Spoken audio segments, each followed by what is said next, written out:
कक्षा 9 के सभी छात्रों को मेरा प्रणाम। अद्य अहम द्वादश पाठ वांग मन प्राण स्वरूप, वाणी मन प्राण का स्वरूप है, इस पाठ को मैं इस पाठ के अभ्यास पाठ्यामी अभ्यास प्रथम प्रश्न एक पदेन उत्तरम लिखा, एक शब्द में उत्तर लिखना है। अन्नमय अन्नस्य कीदृश भाग मनः, अन्न का कौन सा भाग मन है? तो अनिष्ठ यानी लघु रूप, अनिष्ट यानी बहुत ही अति लघु रूप, अनिष्ठ अति लघु रूप। मध्यमानस्य दग्ध अनिष्ठ भाग की भवति, यानी मध्य यानी मध्यमानस्य यानी दही का, दग्ध यानी दही के मतने पर जो भाग लघु रूप निकलता है उसे क्या कहते हैं? तो सर्पी ने उसे घी कहते हैं। मना कीदृश भवति, मन कैसा होता है? अन्नमय, अन्नमयम, अन्न जो होता है वो अन्नमय होता है। तेजोमय का भवति, तेजोमय क्या होती है? तो वाक यानी वाणी। पाठे अस्मिन अरुणि कम उपदेश्यति, इस पाठ में अरुणि ने किसको उपदेश दिया? तो श्वेत केतुम, श्वेत केतु को उपदेश दिया। वत्स चिरंजीवी इति का वदति, वत्स चिरंजीवी हो, ये किसके लिए बोला था? मतलब वत्स चिरंजीवी इति का वदति, इसलिए किसने बोला था? सॉरी, तो ये आरुणि ने बोला था अपने शिष्य श्वेत केतु के लिए। अयम पाठ कस्मात् उपनिषद संग्रहित, यह पाठ कौन से उपनिषद से लिया गया है? तो छंदोग्योपनिषेद, छंदोग्योपनिषेद से, छंदोग्योपनिषद के से लिया गया था। ठीक है। अब इसी पाठ का दूसरा प्रश्न भी है, बहुत ही सरल है। अधोलिखिता नाम प्रश्नानाम उत्तराणि संस्कृत भाषा लिखत, नीचे लिखे प्रश्नों के उत्तर संस्कृत भाषा में लिखना है। श्वेत केतु सर्वप्रथम आरुणि कस्य स्वरूपस्य विषय पृच्छति, तो कस्य की जगह आपको लिख देना है मनसः, मन के रूप में। यानी श्वेत केतु ने सर्वप्रथम आरुणि से मन का स्वरूप पूछा था, मन के स्वरूप के बारे में पूछा था, मन के स्वरूप के विषय में पूछा था। ठीक है। आरुणि प्राण स्वरूप कथम निरूपयति, आरुणि ने प्राण का रूप कैसे निरूपित किया?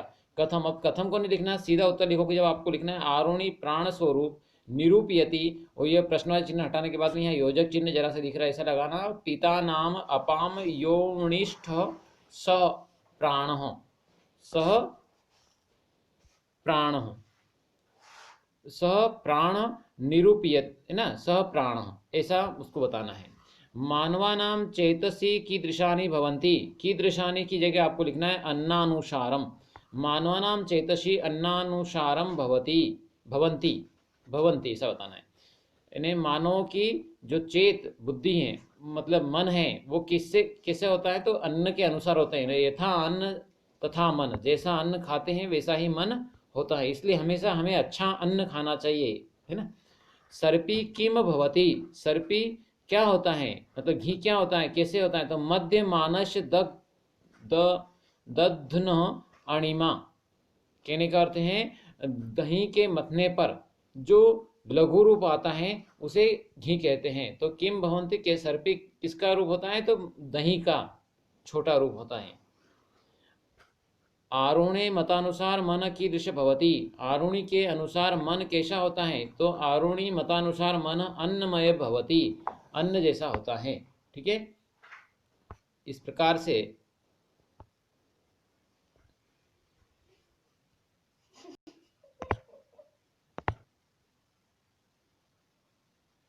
अगला है द्वितीय प्रश्न, जोड़ी वाला। क स्तंभस्य पदानि ब स्तंभ दत्ते पदे सह यथा योग्य योजित, इनको इसमें जोड़ना है। तो मन कैसा होता है? अन्नमय, तो ये तो अन्नमय, यहाँ पर भी अन्नमय है, उत्तर में अन्नमय। अब फिर प्राण, यहाँ प्राण तो तेजोमय लिखा था, ये गलत था, तो ये उत्तर हो जाएगा प्राण आपोमय, प्राण कैसा होता है? आपोमय, मतलब जल का रूप होता है। वाक तेजोमय, तेज का रूप होता है, वाणी तेज का रूप होती है। अब ऐसा ही अधोलिखितानाम पदानाम विलोम पदम पाठात् चित्वा लिखतः, नीचे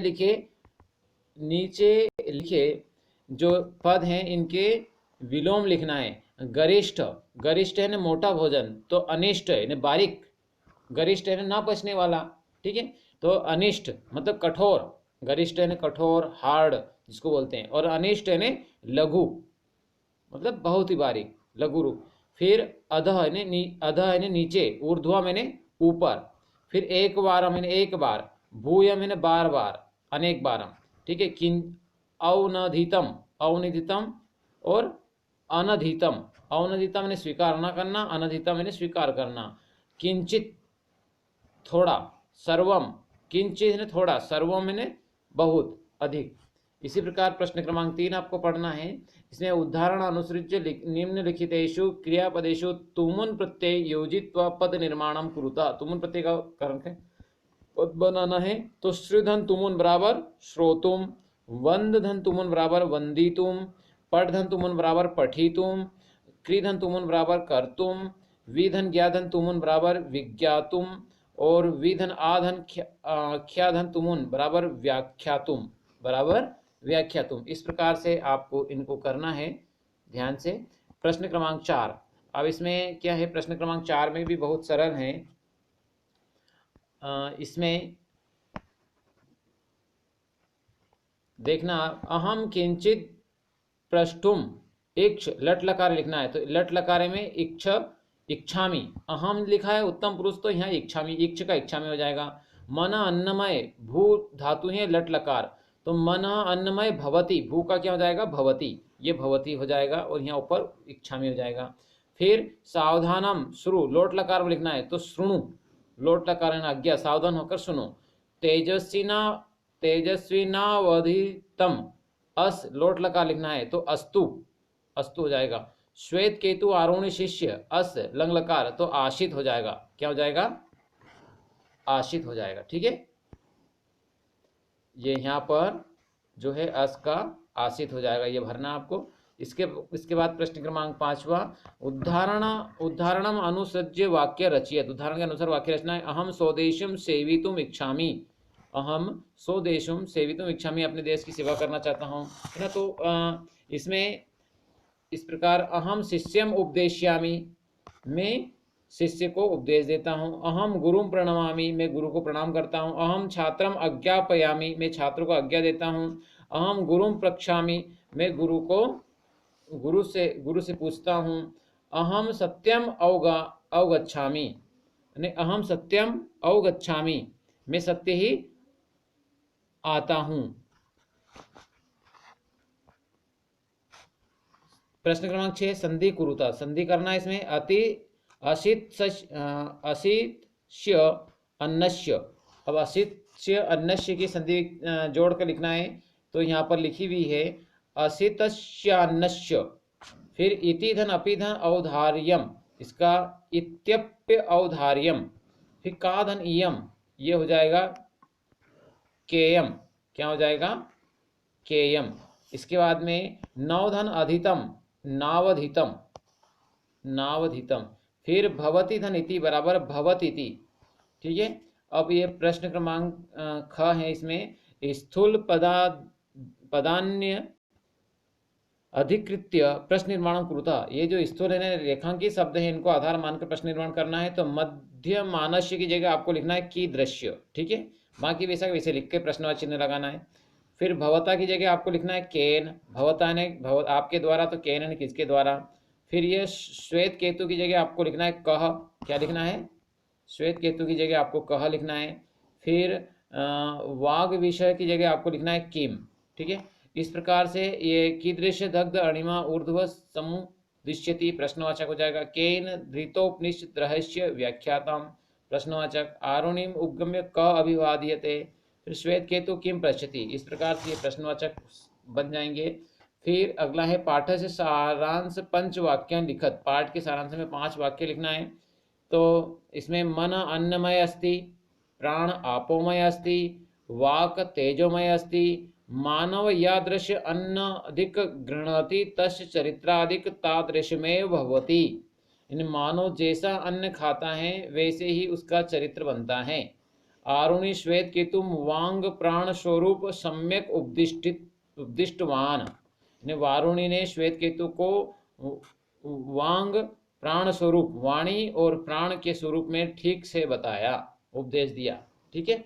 ये 5 वाक्य हैं। तो मन अन्नमय अस्ति, प्राण अपामय अस्ति, वाक् तेजोमय भवति, और मानव यादृश अन्नादिकं गृह्णाति, मानव जैसा अन्न खाता है तस्य चरित्रादिक तादृशमेव भवति, वैसा ही उसका चरित्र होता है। इसलिए हमेशा हमें अच्छा अन्न खाना चाहिए, यानी ईमानदारी का अन्न, है ना, मेहनत का खाना चाहिए। अगर हम मेहनत का खाएंगे तो हमारा मन भी अच्छा रहेगा। आरुणि श्वेत केतुम वांगन प्राण स्वरूप सम्यक उपदिष्टवान, यानी आरुणि ने श्वेत केतु को वांगमन प्राण स्वरूप, प्राण और वाणी प्राण और तेज के बारे में ठीक प्रकार से उपदेश दिया। इस प्रकार यह पाठ यहाँ पर समाप्त होता है। आशा है कि पाठ बिल्कुल आपको बहुत ही अच्छे प्रकार से समझ में आया होगा। निश्चित ही आपको आपकी फेयर कॉपी में नोट्स के रूप में इनको लिख करके याद करना है। जय हिंद, जय भारत, इति श्री।